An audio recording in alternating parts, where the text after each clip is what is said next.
علیہ وسلم سے سیکھو۔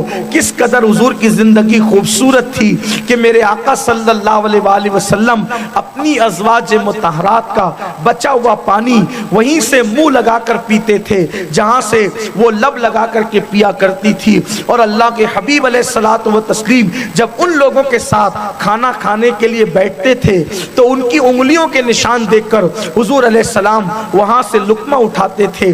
آپ غور کریں، اللہ اکبر، ہم اپنا بچا ہوا پانی اپنی بیوی کو تو پلا دیتے ہیں لیکن اس کا بچا ہوا پانی پینے میں ہم اپنی توہین سمجھتے ہیں۔ حالانکہ حضور علیہ الصلوۃ والتسلیم کے بارے میں ام المومنین فرماتی ہیں کہ جس وقت حضور کا وصال ہوا اس وقت حضور کے منہ میں گویا کہ میرا لعاب موجود تھا، اس شکل میں کہ حضور علیہ السلام آخری وقت مسواک کرنا چاہتے تھے۔ اللہ کے رسول کو مسواک سے اتنا پیار تھا کہ حضور علیہ السلام مسواک کرنا چاہتے تھے۔ مسواک حضور علیہ السلام نے میرے بھائی کے ہاتھ میں دیکھی تو اشارہ کیا کہ مسواک کرنا ہے۔ میں نے مسواک لی تو مسواک کچھ سخت تھی۔ میں نے سوچا حضور بیمار ہیں، انہیں مسواک نرم کرنے کی زحمت کیوں دوں، تو میں نے اپنے دانتوں سے مسواک کو چبایا۔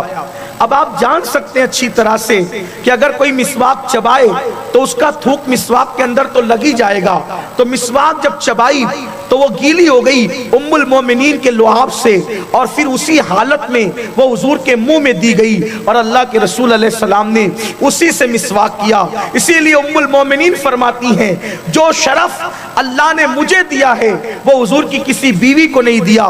ایک تو یہ کہ حضور کا جس وقت وصال ہوا حضور کا سر میری گود میں موجود تھا، دوسری بات یہ کہ میرا لعاب حضور کے لعاب سے ملا ہوا تھا، اور تیسری بات یہ کہ حضور اس دن دنیا سے تشریف لے گئے جو میری باری کا دن تھا، اور حضور کا وصال میرے گھر کے اندر ہوا، یہ شرف مجھے ملا ہے اور حضور کی کسی بیوی کو نصیب نہیں ہوا۔ آپ غور کریں، اللہ کے رسول علیہ السلام جن کے تلووں میں جبریل امین کے تاج کے موتی سجدہ کرتے ہیں، وہ رسول اپنی ازواج مطہرات کی گود میں سر رکھ کر کے کبھی کبھی آرام فرمایا کرتے تھے۔ اب آپ مجھے بتائیں کوئی شوہر اپنی بیوی کی گود کو تکیہ بنائے تو محبتوں کا عالم کیا ہوگا؟ ہم نے تو عورتوں کو ٹیشو سمجھ رکھا ہے، جب پسینہ آیا ٹیشو نکالا، پوچھا اور پھینک دیا۔ یہ آج مردوں کا حال ہو گیا ہے۔ ضرورت کے مطابق جیسے جانور چراگاہ میں جاتا ہے اور پیٹ بھر جاتا ہے تو بھاگتے ہوئے نکل جاتا ہے، تو کون اور میں کون، ایسے ہی آج کے مردوں کا حال ہو گیا ہے۔ نہیں نہیں، عورتیں جو ہے وہ ٹیشو نہیں ہے، عورتیں یوز کر کے پھینک دینے کی چیز نہیں ہے، بلکہ قرآن ان کے بارے میں کہتا ہے لِتَسْكُنُوا إِلَيْهَا، اللہ نے تمہاری عورتوں کو تمہارے لیے سکون کا ذریعہ بنایا ہے، تمہارے لیے چین کا ذریعہ بنایا ہے، تمہارے لیے اطمینان کا ذریعہ بنایا ہے۔ میرے بھائیوں، آؤ اپنے نبی کی زندگی کو پڑھو، اپنے آقا کی سیرت کو پڑھو اور حضور علیہ السلام کی سیرت طیبہ کے مطابق اپنی زندگی کو گزارو۔ میرے عزیزو، اگر حضور کی زندگی پڑھ کے اپنے ازدواجی زندگی کو گزارو گے تو میں پورے یقین کے ساتھ کہتا ہوں انشاءاللہ کبھی طلاق کی نوبت نہیں آئے گی۔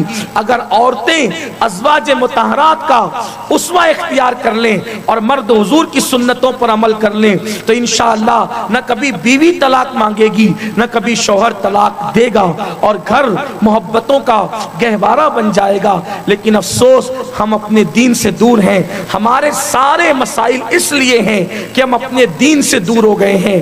دوسرے لوگ مذہب اسلام کو پڑھ کر اس پر عمل کر رہے ہیں اور مسلمان اپنے مذہب کی تعلیمات سے دور ہوتے جا رہے ہیں۔ یاد رکھنا، اسلام سے جتنا دور ہوتے جاؤ گے اتنا ہی مصیبتوں میں پھنستے جاؤ گے۔ آؤ اسلام سے قریب آئیں، وہ اسلام جس نے غلاموں کو آقا بنا دیا، جس نے منگتوں کو سلطان بنا دیا، جس نے گداؤں کو بادشاہ بنا دیا، جس نے بھکاریوں کو داتا بنا دیا، جس نے ذلیلوں کو عزت دار بنا دیا، جس نے گمراہوں کو آسمان ہدایت کا تارا بنا دیا، جو خود نہ تھے جو راہ پر اوروں کے ہاتھی بن گئے۔ کیا نظر تھی جس نے مردوں کو مسیحا کر دیا. اللہ اکبر. ایک عرب نے آدمی کا بول بالا کر دیا.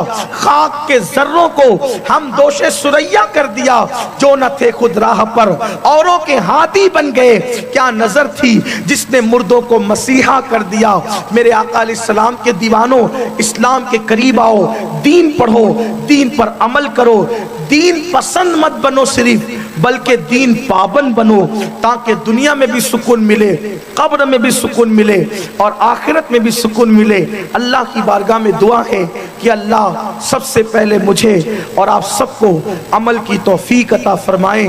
اور میں دعا کرتا ہوں کہ فیمس سنجری گروپ کے جو جوان ہیں، انہوں نے بہت بڑا کارنامہ انجام دیا ہے کہ 11 غریب بچیاں کو دلہن بنایا. اللہ سے دعا کرتا ہوں انہوں نے غریبوں کی بیٹیوں کو دلہن بنایا. اللہ ان کی زندگیوں کو دلہن کی طرح سجا دے. اور جن لوگوں نے ان کا تعاون کیا، جس طرح بھی کیا، اللہ سب کو بہتر جزا اور بہتر صلہ عطا فرمائے. آئیے تقریب نکاح میں تمام دولہا حضرات سے گزارش کرتا ہوں کہ وہ میرے ساتھ کلمہ شریف بھی پڑھ لیں اور اللہ توفیق دے تو آپ بھی پڑھ لیں توبہ کی نیت سے. پھر انشاءاللہ تقریب نکاح پڑھیے. بسم اللہ الرحمن الرحیم. استغفر اللہ ربی من کل ذنب واتوب الیہ. لا الہ الا اللہ محمد رسول اللہ صلی اللہ تعالی علیہ وسلم. اشہد ان لا الہ الا اللہ وحدہ لا شریک لہ واشہد ان سیدنا و مولانا محمدا عبدہ ورسولہ صلی اللہ تعالی علیہ وسلم. سبحان اللہ والحمد للہ ولا الہ الا اللہ واللہ اکبر ولا حول ولا قوة الا باللہ العلی العظیم. آمنت باللہ وملائکتہ وکتبہ ورسلہ والیوم الآخر والقدر خیرہ وشرہ من اللہ تعالی والبعث بعد الموت. آمنت باللہ کما ہوا باسمائہ وصفاتہ وقبلت جمیع احکامہ اقرار باللسان وتصدیق بالقلب.